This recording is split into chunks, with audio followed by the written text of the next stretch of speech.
So, the open mic, anybody want to comment on the presentations that have been made this morning on the pension section?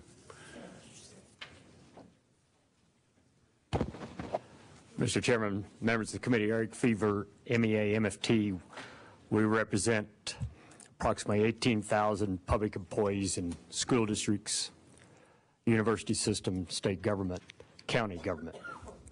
So a whole lot of folks who pay my salary are interested in the proceedings of this legislature when it comes to their retirement benefit. It is MEA-MFT's position that a defined contribution construct is a very bad idea. Not only is it too expensive for this state to actually adopt, it's not a pension. It'll never be a pension, and it will always effectively sacrifice our members and all state and public employees to the vagaries of the marketplace. That's a very bad idea, and I don't think, frankly, the legislature should continue to talk about it, but it will, because it is the legislature, and the legislature never stops talking about, frankly, bad ideas. That's kind of the legislative thing. We have worked very hard over a long time to sustain a viable defined benefit plan for state and school employees, and we will continue to do that. We do believe, however, we've come to a junction point, which you are, of course, talking about right now, where we have to, as employees, face our responsibility to helping the state and the taxpayers of the state meet the encumbrance that we must meet.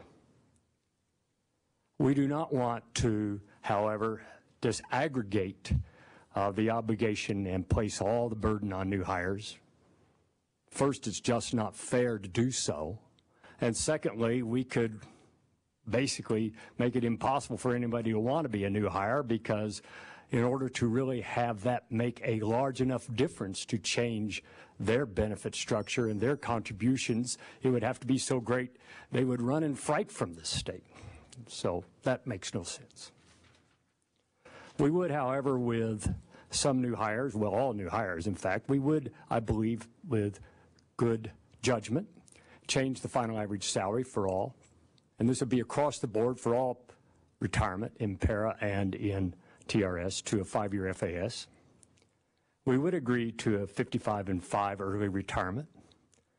We would support elimination of the 25-year retirement in the teacher's retirement system without penalty, something that we give up very, very reluctantly, because it was this union that brought that proposal before this legislature back in 1983. But it can't be funded anymore under the terms of our current situation. We think a rule of 90, 60, 30 for full retirement makes some sense. And we think that maintaining, for instance, a graduated multiplier, of course in TRS there is no graduated multiplier, it's the same for everybody. It's 1.67% no matter what. We think that could be changed and should be changed. We have long advocated that new hires should have a 2% multiplier at 30 years, and we had a bill in the last session that would have done that, and it would have been fully funded, at least for them. It would not have addressed the instant issue of unfunded liability in the teachers' retirement system, but it would not have in any way detracted from new hire capacity, and it would have provided something we've needed for a long time, well before the market crashed, and that is related to the 25-year retirement. The fact is, we were seeing before the market crashed some of our best and brightest experienced teachers retiring at 25 years and moving elsewhere and taking their expertise for another 10 years to Washington or Oregon or Nevada. And that will pick up again as those states begin to recover from the economic recession. That's a bad idea, to see great quality leave our state. It was a brain drain. And so that was why we have always supported, now more recently, a 2% multiplier at 30 years. But we will not support any change in the guaranteed annual benefit adjustment for any public employee. Certainly not a downward change. And I think you've already heard a good reason why you aren't likely to do that without suffering immediate litigation. And I don't think MEA-MFT would have to file the lawsuit.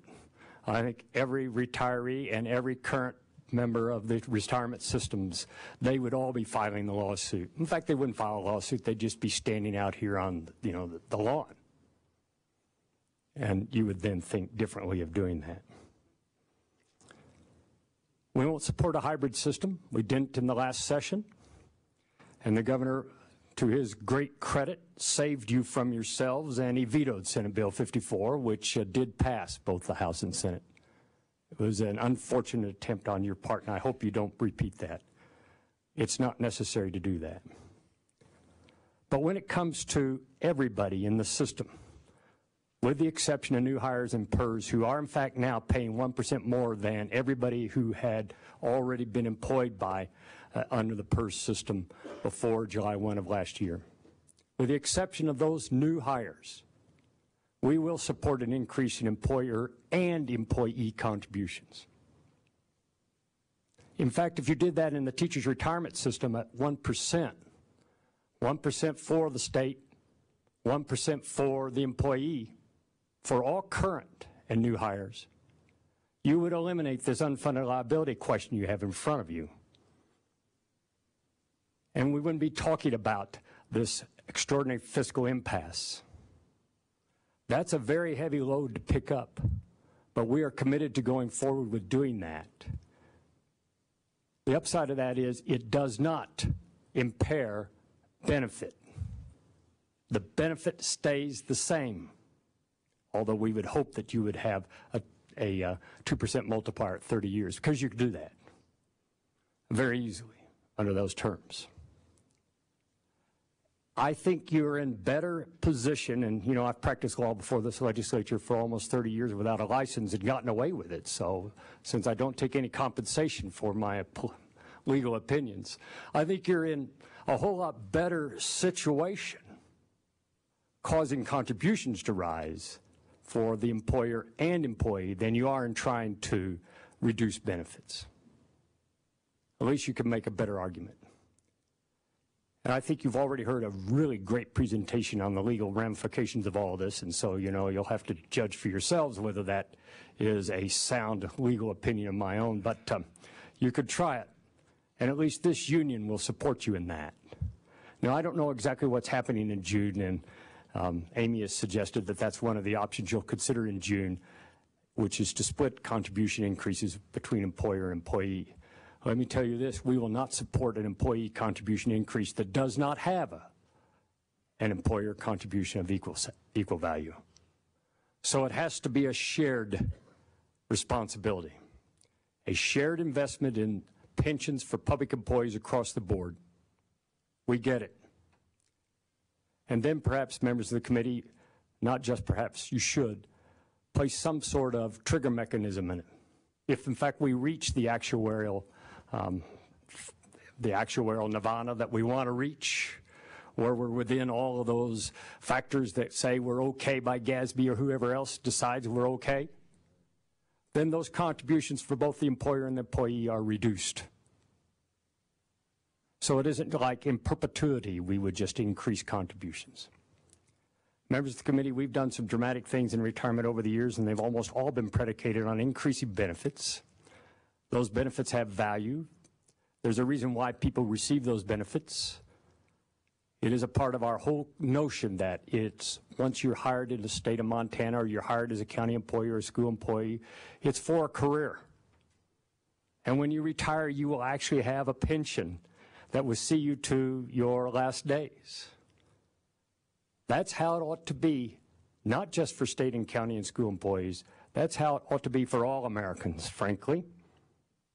Every last one of us. But until such time as we achieve that, this union that represents the people who in fact have that now, we aren't giving it up, but we're willing to share in the pain as we preserve that for the future. Thank you.